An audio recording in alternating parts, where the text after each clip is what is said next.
Bismillahirrahmanirrahim. Assalamualaikum warahmatullahi wabarakatuh. Sahabat yang dimuliakan oleh Allah Subhanahu wa Ta'ala, sosmedmu surga dan nerakamu. Di zaman ini, kehidupan manusia hampir tidak pernah lepas dari sosial media atau sosmed. Hidup tanpa sosmed di dunia yang canggih ini bagaikan makan sayur tanpa garam.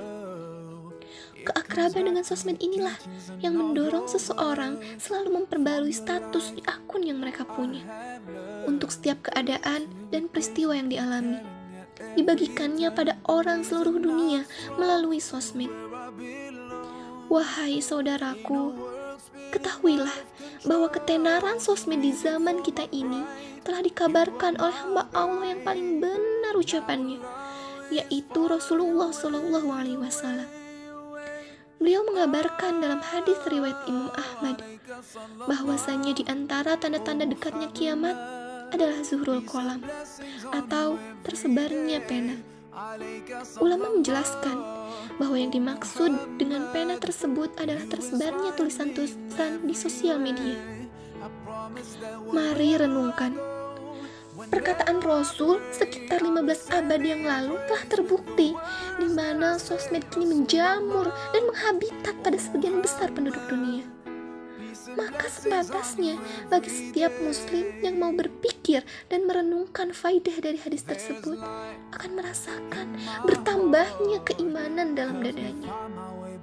Betapa tidak, ketika Rasul SAW mengabarkan tentang sosmed dan itu terjadi di zaman ini, maka benar pula sabda beliau mengenai adanya siksa kubur, adanya fitnah kubur, adanya pertanyaan kubur, adanya hari kebangkitan, dan adanya hari pembalasan. Maka semua itu akan terjadi karena setiap ucapan beliau adalah wahyu. Sebagaimana firman Allah Subhanahu wa Ta'ala dalam Quran surat An-Najm ayat 1-4, yang artinya, demi bintang ketika terbenam, kawanmu Muhammad tidak sesat, tidak pula keliru, dan tidaklah yang ia ucapkan itu menurut hawa nafsunya. Ucapannya itu tidaklah lain hanyalah wahyu yang diwahyukan kepadanya. Maka dari itu, seorang muslim yang di zaman ini tidak pernah bisa lepas dengan sosmed harus mengetahui adab-adab dalam menggunakan sosmed.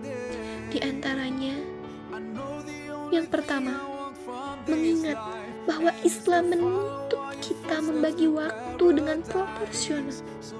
Tidak ada yang melarang penggunaan sosmed, namun kita harus menjaga diri agar tidak terjerumus terlalu dalam ke dalam kelalaian memanfaatkan waktu. Wahai saudaraku, tak mengapa kita mempunyai beberapa grup dalam suatu akun sosmed, asalkan kita pastikan ada manfaatnya. Namun jika grup-grup tersebut hanya berisi komen-komen tertawa, emotikon, dan jempol belaka, atau bahkan cenderung hal-hal haram lain, maka delete segera grup tersebut.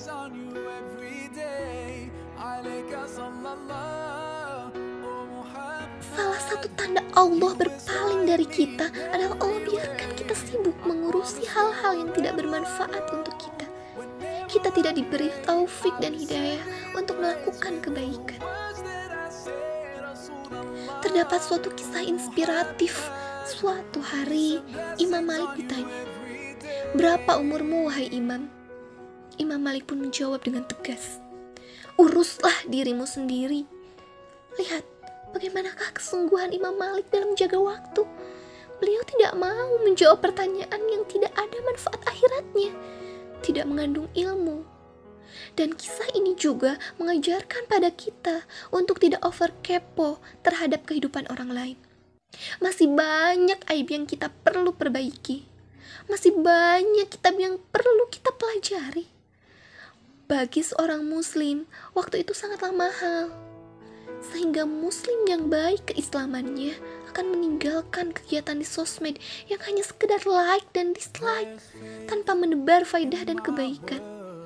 Maka mari kita bagi waktu kita dengan bijak agar hisab Allah pada waktu kita lebih ringan. Adab yang kedua yaitu menanamkan kuat-kuat di benak kita bahwa setiap postingan, komen, kopas, dan share kita di sosmed akan dihisab. Semuanya tak ada yang luput dari pengawasannya, karena Allah mempunyai malaikat yang ditugaskan untuk selalu mencatat setiap perbuatan kita. Kontrol jari kita agar tidak terlalu mudah memposting, berkomentar, copy paste, dan men-share. Dan diam adalah salah satu cara terampuh untuk mengontrolnya. Karena jari di dunia sosmed bagaikan lisan di dunia nyata. Adab yang ketiga yaitu ketika kita akan masuk dunia sosmed, maka jangan lupa pasang niat. Niatkan semua karena Allah. Niatkan untuk menjalin tali silaturahmi. Niatkan untuk menambah keilmuan, untuk menambah kebaikan. Niatkan untuk berbagi faidah yang disampaikan oleh para ustadz. Adab yang keempat yaitu ingat kaidah para ulama fikih dalam berbicara. Hak berbicara itu ada ketika kita telah memenuhi 3 syarat yang ulama sampaikan, yaitu syarat yang pertama, niat harus karena Allah Subhanahu wa Ta'ala, sebagaimana hadis yang telah masyhur di tengah-tengah kita bahwa innama amalu binniyat. Syarat yang kedua yaitu menyampaikan informasi dengan benar, baik dari sisi kandungan isinya maupun dari cara penyampaiannya. Syarat yang ketiga yaitu efek yang ditimbulkan dari disampaikannya berita tersebut adalah efek yang positif atau bisa menekan kemudorotan saat itu. Ingat, walaupun berita tersebut benar, ketika disampaikan pada kondisi yang salah, maka akan memperburuk keadaan. Adab yang kelima yaitu mampu membedakan ranah publik dan ranah pribadi. Adab yang keenam, ingat, tidak semua yang kita dengar harus kita sampaikan. Rasul SAW bersabda dari Hafsah radhiyallahu anha, yang artinya cukuplah seseorang dikatakan berdusta bila menceritakan segala hal yang ia dengar. Hadis riwayat Muslim. Dan adab yang terakhir adalah hindari gibah dan fitnah di sosmed.